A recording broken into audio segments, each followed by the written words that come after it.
Welcome to Telugu current affairs. ఈరోజు మనం ఒక ముఖ్యమైన టాపిక్ గురించి డిస్కస్ చేయబోతున్నాము. టాపిక్ ఏంటంటే సైక్లోన్స్, తుఫాన్లు మరియు తుఫాన్లకి పేర్లు పెట్టే విధానం అనే టాపిక్ గురించి మనం డిస్కస్ చేయబోతున్నాం. సో ఈ టాపిక్ని నేను వెలుగు అనే పేపర్ నుంచి ప్రజెంట్ చేస్తున్నాను. సో వెలుగు అనే పేపర్లో ప్రతి శనివారం సక్సెస్ అనే పేజ్ వస్తుంది. సో ఈ సక్సెస్ పేజ్ నుంచే నిన్న నేను ప్రజెంట్ చేసిన G7 కంట్రీస్ G10 లేదా G11గా మారబోతున్నాయా అనే టాపిక్ గురించి వచ్చిన అంశం కూడా అదే పేజ్ నుంచి, అదే పేపర్లోంచి వచ్చింది. అదేవిధంగా ఈ తుఫాన్లకి సంబంధించి మరియు తుఫాన్లకి పేర్లు పెట్టే విధానం గురించి కూడా దాంట్లోనే వచ్చింది. సో ఈ రెండు కూడా మనకి ఇంపార్టెంట్ అనే ఉద్దేశంతో నేను వీటిని ప్రజెంట్ చేస్తున్నాను. సో అంతేకాకుండా ఈ యొక్క ప్రతి వారము నమస్తే తెలంగాణ పేపర్లో నిపుణ అనే పేజ్ వస్తుంది. అదేవిధంగా ఈనాడులో ప్రతిభ, తర్వాత సాక్షిలో భవిత, ఈ విధంగా వివిధ ఎడ్యుకేషన్కి సంబంధించిన అంశాలు ఈ పేపర్లో వస్తూ ఉంటాయి. సో వాటిని కొంత జాగ్రత్తగా గమనించాలి. కొన్నిసార్లు ఏంటంటే మల్టిపుల్ చాయిస్ క్వశ్చన్స్ కానీ, లేదంటే కొన్నిసార్లు ఈ యొక్క చిన్న చిన్న టాపిక్స్కి సంబంధించిన అంశాలు కానీ వస్తూ ఉంటాయి. సో వాటిని కొద్దిగా మనం ఒక్కోసారి చదువుతూ ఉంటే ఏంటంటే వాటిపై అవగాహన అనేది కొద్దిగా పెరుగుతూ ఉంటుంది.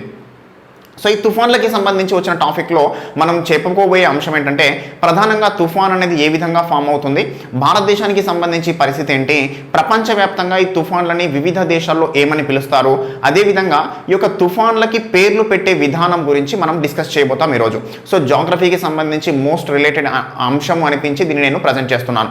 సో చూస్తే ఈ యొక్క తుఫాన్ అనేది ఏ విధంగా ఫామ్ అవుతుంది. సో తుఫాన్ ఫామ్ అవ్వడానికి ఏంటంటే 3 కండిషన్స్ సాటిస్ఫై అవ్వాలి. ఒకటి ఏంటంటే సముద్రాల మీద ఉపరితల ఉష్ణోగ్రత 26.5 డిగ్రీల సెంటిగ్రేడ్ రీచ్ అయిన తర్వాత తుఫాన్ రావడానికి మొదటి కండిషన్ సాటిస్ఫై అయినట్టు. సో రెండో కండిషన్ ఏంటంటే ఆ ఉపరితల ఉష్ణోగ్రత 26.5 డిగ్రీల సెంటిగ్రేడ్ ఏదైతే ఉందో అది సముద్ర ఉపరితలం నుంచి 60 మీటర్ల లోతు వరకు ట్రాన్స్ఫర్ అవ్వాలి. సో ఇది రెండో కండిషన్. మూడో కండిషన్ ఏంటంటే ఈ విధంగా వేడెక్కిన నీరు అనేది ఆవిరిగా మారుతుంది. సో ఈ నీటి ఆవిరి అనేది సముద్ర ఉపరితలం నుంచి 7,000 మీటర్ల ఎత్తు వరకు విస్తరించాలి. సో అంటే దాన్ని ఆర్ద్రత అంటాం.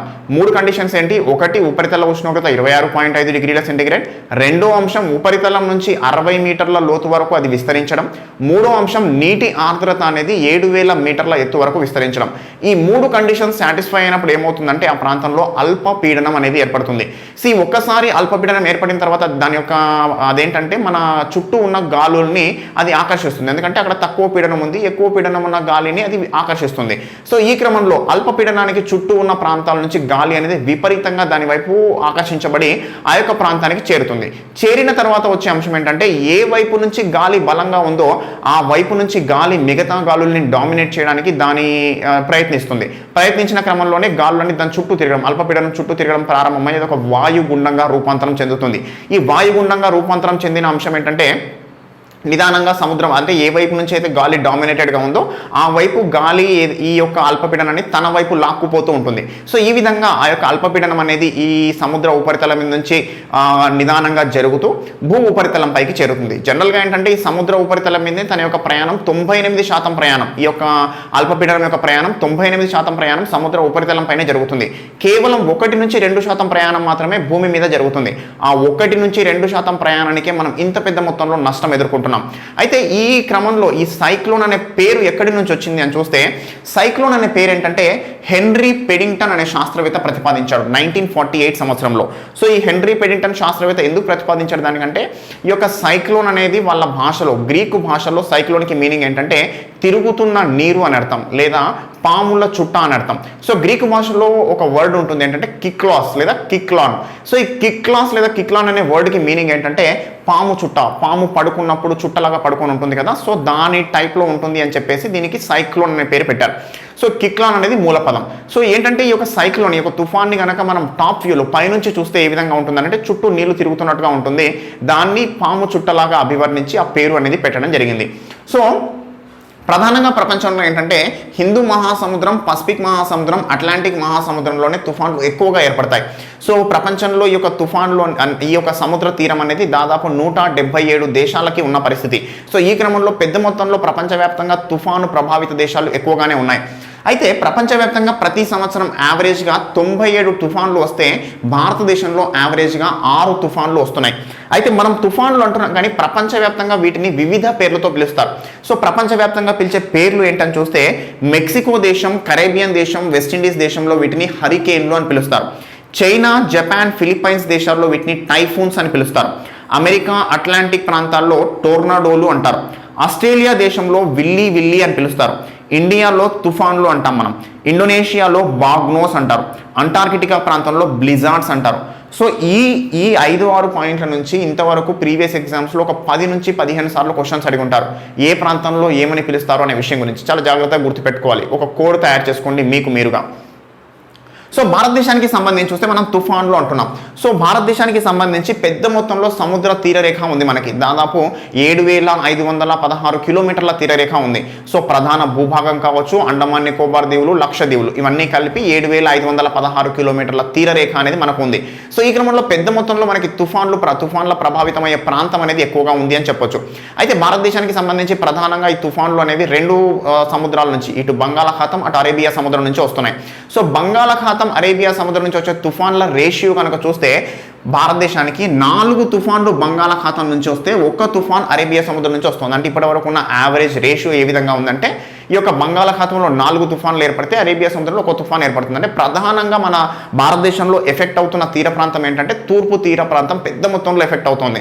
తమిళనాడు, ఆంధ్రప్రదేశ్, ఒడిశా, వెస్ట్ బెంగాల్, అండమాన్ నికోబార్ దీవులు. సో ఇవన్నీ ఈ యొక్క మనం చెప్పుకున్న ప్రాంతాలు భారతదేశంలో తుఫాను ప్రభావానికి పెద్ద మొత్తంలో ప్రభావితం అవుతాయి. అందులో ఎక్కువ మొత్తంలో ప్రభావితం అయ్యేది ఏంటంటే మన ఆంధ్రప్రదేశ్ తీరము, ఈ యొక్క ఒడిశా తీరం ప్రధానంగా చాలా సార్లు ఎఫెక్ట్ అవుతూ ఉంటాయి. సో ఈ తుఫాన్కి సంబంధించి గుర్తించడానికి మరి ఏ విధంగా గుర్తిస్తారు అంటే 3 అంశాలు. ఒకటి టైడ్ గేజెస్. సో ఈ యొక్క మన భూభాగం నుంచి కొంత లోపలికి టైడ్ గేజెస్ అనేవి ఏర్పాటు చేస్తారు. అదేవిధంగా రాడార్లను ఉపయోగిస్తారు, శాటిలైట్ ఇమేజెస్ ఆధారంగా. సో వీటి ఆధారంగా ఈ తుఫాన్లను అనేది గుర్తిస్తారు. దాని తర్వాత తుఫాను ప్రభావం తగ్గించడానికి భారతదేశంలో కేంద్ర ప్రభుత్వం ఏర్పాటు చేసిన ఒకటి ఏంటంటే national cyclone risk mitigation project. అంటే తుఫాను ప్రభావాన్ని తగ్గించుకోవడానికి. సో దీని యొక్క పని ఏంటంటే తుఫానుకి సంబంధించి ముందస్తు అంచనా వేయడం, దాన్ని పర్యవేక్షిస్తుండడం, హెచ్చరికలు జారీ చేయడం, ఈ ప్రాంతంలో ప్రజల్ని ఇతర ప్రాంతాలకి ట్రాన్స్పోర్ట్ చేయడం. సో ఈ యొక్క అంశానికి సంబంధించి national cyclone risk mitigation project అనేది చేపడుతుంది. అయితే 2006లో నేషనల్ డిజాస్టర్ మేనేజ్మెంట్ అథారిటీ అనేది ఏర్పడిన తర్వాత ఈ యొక్క రిస్క్ మిటిగేషన్ ప్రాజెక్ట్ వాళ్ళకి ఉన్న రెస్పాన్సిబిలిటీస్లో చాలా వరకు ఈ యొక్క నేషనల్ డిజాస్టర్ మేనేజ్మెంట్ అథారిటీ వాళ్ళకి ట్రాన్స్ఫర్ చేశారు. సో ప్రస్తుతం పెద్ద మొత్తంలో చర్యలు చేపడుతుంది ఎవరనంటే నేషనల్ డిజాస్టర్ మేనేజ్మెంట్ అథారిటీ. అయితే మనము ఈ యొక్క తుఫాన్లకి సంబంధించి వివిధ పేర్లతో పిలుస్తున్నాం. ఈ యొక్క హుద్హుద్ తుఫాన్ అంటాము, నిసర్గ్ అంటాము, ఆంఫన్ అంటాము, తిత్లీ అంటాము. సో ఈ విధంగా వివిధ పేర్లతో పిలుస్తున్నాం కదా. మరి ఆ పేర్లు పెట్టే విధానం గురించి కూడా మనకు కొంత ఐడియా ఉండాలి. సో ఏంటి అనేది చూద్దాం మనం ఇప్పుడు.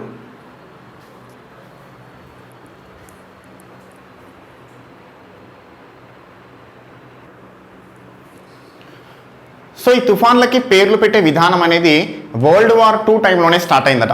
1945 టైంలోనే ఈ యొక్క తుఫాన్లకి పేర్లు పెట్టే విధానం స్టార్ట్ అయింది. మొదటిసారిగా పసిఫిక్ మహాసముద్రంలో ఈ యొక్క వచ్చిన తుఫాన్లకి పేర్లు పెట్టారు. అయితే ఈ యొక్క పేర్లని అమెరికా నేషనల్ హరికేన్ సెంటర్ అనే వాళ్ళు పేర్లు పెట్టడం అనేది స్టార్ట్ చేశారు. ప్రధానంగా వాళ్ళు ఏ విధంగా పేర్లు పెట్టారంటే ఒక సంవత్సరం ఏర్పడే తుఫాన్లన్నిటికీ ఏ అనే పేరుతో, నెక్స్ట్ ఇయర్ తుఫాన్లన్నిటికీ బి అనే పేరుతో ఆ విధంగా పేర్లు పెట్టడం స్టార్ట్ చేశారు. సో ఏంటంటే ఒక ఈజీ ఐడెంటిఫికేషన్ ఒక ఉండాలి అని చెప్పేసి, అదేవిధంగా ఈ యొక్క ఏ తుఫాన్ యొక్క ప్రభావం ఏ విధంగా ఉంది, అది ఏ విధంగా ఫామ్ అయింది అనే విషయాల గురించి కన్ఫ్యూజన్ లేకుండా ఉండాలి అంటే ఈ విధంగా పేర్లు పెట్టాలి అని చెప్పేసి ఈ విధంగా స్టార్ట్ చేశారు. అయితే దాని తర్వాత మన భారతదేశానికి సంబంధించి చూస్తే, భారతదేశం కాదు హిందూ మహాసముద్రానికి సంబంధించి చూస్తే 2004 సంవత్సరంలో ఇండియన్ ఓషియన్ దేశాలు 8 దేశాలు కలిసి ఒక పేర్లు పెట్టడం స్టార్ట్ చేశాయి. దాని కొరకని వాళ్ళు economic and social commission for Asia and Pacific అనేది స్టార్ట్ చేశారు. Economic and social commission for Asia Pacific అనేది స్టార్ట్ చేశారు. సో ఈ యొక్క వీళ్ళు స్టార్ట్ చేసిన దీంట్లో ఫస్ట్ టైం పేరు ఇచ్చారు ఓనీల్ అనే పేరు ఇచ్చారు. 2004 సెప్టెంబర్లో ఓనీల్ అనే పేరు ఇచ్చారు. బంగ్లాదేశ్ ఇచ్చింది ఈ పేరు. అయితే వీళ్ళు ఫాలో అవుతున్న సిస్టమ్ ఏంటి, అమెరికా నేషనల్ హరికేన్ సెంటర్ వాళ్ళు ఏ విధంగా అంటే ఒక సంవత్సరం అని ఏ, ఒక సంవత్సరం అని బి అని ఇస్తున్నారు. అట్లా డబ్ల్యూ వరకు ఇస్తారు, క్యూయూ అనే లెటర్స్ వాడరు. మరి ఈ యొక్క హిందూ మహాసముద్ర దేశాలు ఏ విధంగా ఫాలో అవుతున్నాయంటే ఈ యొక్క 8 దేశాలు ఏవైతే ఫామ్ అయ్యాయో ఎస్క్యాప్ కూటమిగా, ఈ యొక్క 8 దేశాలు కూడా ఒక్కో దేశం 8 పేర్లు ఇస్తుంది. అట్లా మొత్తం ఎన్ని 64 పేర్లు అవుతాయి. సో ఈ 64 పేర్లని వచ్చే తుఫాన్లకి కేటాయిస్తారు. ఏ విధంగా కేటాయిస్తారంటే దేశాల యొక్క అక్షర క్రమం ఆధారంగా. అంటే ఈ సంవత్సరం ఫస్ట్ ఒక తుఫాన్ వచ్చింది అనుకోండి, దానికి ఈ కూటమిలో ఉన్న దేశాల 8 దేశాలను ఆల్ఫాబెటికల్ ఆర్డర్లో అరేంజ్ చేస్తే మొదటి దేశం బంగ్లాదేశ్, రెండవది ఇండియా, మూడవది Maldives, 4 Myanmar, 5 Oman, 6 Pakistan, 7 Sri Lanka, 8 Thailand. ఈ 8 దేశాలు వరుసగా ఫస్ట్ వచ్చిన తుఫాన్కి ఈ యొక్క బంగ్లాదేశ్ ఇచ్చిన పేరు, సెకండ్ వచ్చిన తుఫాన్కి ఇండియా, మూడవ తుఫాన్కి మాల్దీవ్స్, నాలుగో తుఫాన్కి మయన్మార్ ఇచ్చిన పేర్లు ఇస్తారు. ఒకసారి 8 దేశాలు అయిపోయిన తర్వాత మళ్ళీ సీక్వెన్స్ స్టార్ట్ అవుతుంది. సో ఆ విధంగా ఈ 64 పేర్లు కంప్లీట్ అయిపోయేంత వరకు వాడతారు. సో ఆ విధంగా ఇప్పటికీ 2004 నుంచి 2019 మధ్యలో 2 సార్లు ఈ 8 దేశాల జాబితాలు కంప్లీట్ అయిపోయాయి. అంటే 64 + 64 128 తుఫాన్ల పేర్లు కంప్లీట్ అయిపోయాయి. ఆ టైం తర్వాత 2018లో ఏంటంటే మేము కూడా దీంట్లో చేరుతామని చెప్పేసి ఇంకో 5 దేశాలు వచ్చాయి. సో అంటే 8 దేశాలకి తోడుగా ఇంకో 5 దేశాలు. ఈ 5 దేశాలు ఏంటంటే Iran, Qatar, Saudi Arabia, Yemen, UAE. So ప్రస్తుతం మొత్తం ఎన్ని దేశాలు ఉన్నాయి అంటే 13 దేశాలు ఉన్నాయి. ఈ ఎస్కాప్ కూటమిలో ప్రస్తుతం 13 దేశాలు ఉన్నాయి. అయితే 2018లో ఒమన్లో జరిగిన సమావేశంలో తీసుకున్న నిర్ణయం ఏంటంటే 13 దేశాలు ఒక్కో దేశం 13 పేర్లు ఇస్తుంది, మొత్తం 169 పేర్లు లిస్టు తయారు చేద్దామని చెప్పేసి నిర్ణయం చేశారు. సో దానికి అనుగుణంగా దేశాలన్నీ పేర్లు సబ్మిట్ చేశాయి. 2019లో ఆ యొక్క లిస్టుకి సంబంధించిన చర్చ జరిగింది. 2020కి దాన్ని ఆమోదించారు. సో ప్రస్తుతం 169 పేర్లు అందుబాటులో ఉన్నాయి. ఇటీవల మనకు వచ్చిన తుఫాన్ ఏంటి, ఆంఫన్ అనే తుఫాన్. అయితే ఈ ఆంఫన్ అనే తుఫాన్ అనేది దీనికి పేరు ఎవరు ఇచ్చారంటే థాయిలాండ్. అంటే గత జాబితాలో, అంటే కొత్త జాబితా ఇంకా స్టార్ట్ అవ్వలేదు, గత జాబితాలో చివరి దేశం ఏంటి, థాయిలాండ్. సో గత జాబితాలో చివరగా మిగిలిపోయిన ఒక పేరు ఏంటంటే ఆంఫన్. సో ఈ ఆంఫన్ అనే తుఫాన్ పేరుని ప్రస్తుతం ఈ సంవత్సరం వచ్చిన మొదటి తుఫాన్కు పెట్టేశారు, అయిపోయింది. ఇప్పుడు ఇంకా కొత్త లిస్ట్ స్టార్ట్ అవ్వాలి. కొత్త లిస్టులో ఫస్ట్ ఎవరు ఉంటారు, బంగ్లాదేశ్ ఉంటుంది. బంగ్లాదేశ్ ఇచ్చిన పేరు ఏంటంటే నిసర్గ్. సో కొత్త లిస్టులో మొదటి పేరు నిసర్గ్ అనే పేరుని బంగ్లాదేశ్ ఇచ్చింది. బంగ్లాదేశ్ ఇచ్చిన పేరును ఆల్రెడీ వాడేశాం అరేబియా సముద్రంలో వచ్చిన తుఫానికి. ఇక నెక్స్ట్ వచ్చే తుఫానికి సంబంధించి బంగ్లాదేశ్ తర్వాత ఎవరున్నారు ఆల్ఫాబెటికల్ ఆర్డర్లో, ఇండియా ఉంది. సో ఇండియా ఇచ్చిన పేరు ఏంటంటే గతి. అంటే నెక్స్ట్ ఒక తుఫాన్ కనుక జనరేట్ అయితే ఆ తుఫాన్కి గతి అని పేరు పెట్టబోతున్నారు. అయితే వచ్చిన ప్రతి తుఫాన్కి పేరు పెట్టమండి. సో ఏంటంటే తుఫాన్ యొక్క వేగం అనేది సముద్ర ఉపరితలంపై గాలుల వేగం 34 నాట్లకు మించి ఉంటే గనక ఆ తుఫాన్కి మాత్రమే పేర్లు పెడతాం. సో మిగతా వాటికి పేర్లు పెట్టాం. సో ఈ ప్రస్తుతం ఇక మన ప్రస్తుతం అందుబాటులో ఉన్న పేర్లను ఒకసారి గమనిస్తే ఇండియా ఇచ్చిన పేరు గతి, నెక్స్ట్ తుఫాన్కి అదే పేరు పెడతారు. ఆ తర్వాత వచ్చే తుఫాన్ ఇరాన్ ఇచ్చిన పేరు ఏంటంటే నివార్, మాల్దీవులు ఇచ్చిన పేరు ఏంటంటే బురేవి, మయన్మార్ ఇచ్చిన పేరు టేట్కి. ఈ విధంగా ఈ హిందూ మహాసముద్ర ప్రాంతంలో, అంటే అది ఒక భారతదేశాన్ని అటాక్ చేయని లేదా హిందూ మహాసముద్రంలో ఉన్న ఏ దేశాన్ని అటాక్ చేసినా కూడా దానికి పేరు అనేది అలాట్ చేస్తారు. సో ఈ క్రమంలో తుఫాన్లకి సంబంధించిన పేర్లు అనేవి పెడుతున్నారు. ప్రధానంగా ఏంటంటే ఈ పేర్లు అనే దానికి సంబంధించి 8 అక్షరాలు ఉండాలి తప్పకుండా. అదేవిధంగా ఇవి ఎవరి మనోభావాలను కూడా దెబ్బతీయరాదు. అంటే వీళ్ళు ఒక దేశానికి సంబంధించి వాళ్ళు ఇచ్చిన పేరు అనేది ఆ యొక్క పదం అనేది ఇతర దేశాల్లో ఇబ్బంది కలిగించే విధంగా ఉండకూడదు అని చెప్పేసి 2 రూల్స్ పెట్టుకున్నారు. సో ఈ క్రమంలో ఆ యొక్క పేర్లు అనేవి ఇస్తున్నారు. అంటే అమెరికాలో ఫాలో అవుతున్న సిస్టమ్ వేరు, మన దగ్గర అంటే పసిఫిక్ మహాసముద్రం వాళ్ళు ఫాలో అవుతున్న సిస్టమ్ వేరు, మన దగ్గర హిందూ మహాసముద్రానికి సంబంధించి ఫాలో అవుతున్న సిస్టమ్ వేరు. వాళ్ళు ఏంటంటే ఈ ఒక సంవత్సరం మొత్తం ఏ అనే పేరుతో, ఒక సంవత్సరం మొత్తం బి అనే పేరుతో ఇస్తారు వాళ్ళు. మన దగ్గర ఏంటంటే ఈ యొక్క దేశాల ఆల్ఫాబెటికల్ ఆధారంగా వాళ్ళు ఇచ్చిన లిస్టులోని పేర్లని ప్రజెంట్ చేస్తూ ఉంటారు ఒక్కో తుఫానికి సంబంధించి. ఆ విధంగా ఒకసారి లిస్ట్ కంప్లీట్ అయిపోయిన తర్వాత మళ్ళీ ఒక కొత్త లిస్ట్ తయారు చేస్తారు. సో ఈ విధంగా హిందూ మహాసముద్రంలో తుఫాన్లకి పేర్లు అనేవి పెడుతున్నారు. సో కొద్దిగా ఇంపార్టెంట్ అండి, ఇవన్నీ అంశాలు గుర్తుపెట్టుకోవాలి జాగ్రత్తగా. సో నెక్స్ట్ ఇంకో టాపిక్ కానీ ఎడిటోరియల్తో డిస్కస్ చేస్తాను. యాక్చువల్గా నిన్న సాటర్డే రోజు ఎడిటోరియల్ ప్రజెంట్ చేయాలి, నేను సండే రోజు ఎడిటోరియల్ ప్రజెంట్ చేయాలి. రెండింటిని కూడా నేను ప్రజెంట్ చేస్తాను తప్పకుండా. సో నెక్స్ట్ ఎడిటోరియల్తో కలుస్తానండి. Thank you.